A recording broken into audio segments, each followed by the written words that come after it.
missing man formation we see here. Approaching from the left, we've got a trio of P-38 Lightnings. It's a Lockheed P-38 Lightning, designed by Clarence Kelly Johnson and Hal Hibbard, the design team that was at Lockheed Aircraft out here in Burbank back in the late 1930s. This is the first ever airplane to be designed around the criteria.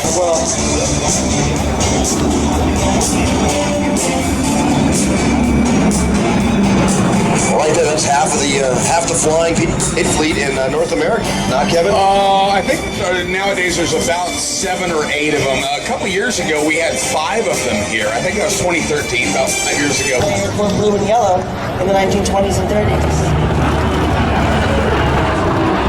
P-38L right there. That's basically the last mass-produced variant of the Japanese, and we fixed that for them by adding dive flaps and the G models on the well, in Korea, but they didn't use them in Korea, and after that they were pretty much relegated to Air National Guard units and some Guard units overseas and whatnot.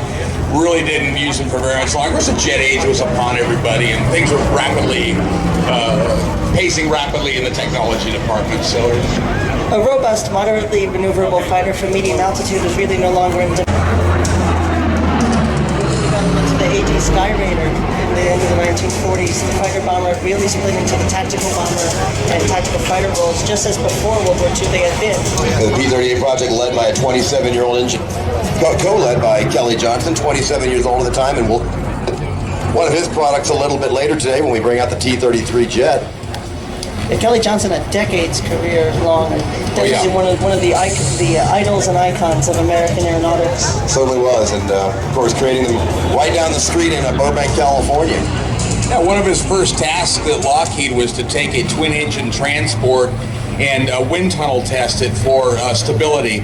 And it was theorized that with a single vertical stable. North of the flying wing, which in those test models in the days before you could design and think of something on paper or nowadays on a computer screen, it was a twin boom design built to test the stability of the view. So many of the aircraft flying there. You mentioned the Lockheed 12, Kelly involved in that. There's a beautiful example on the ramp on the static ramp show left.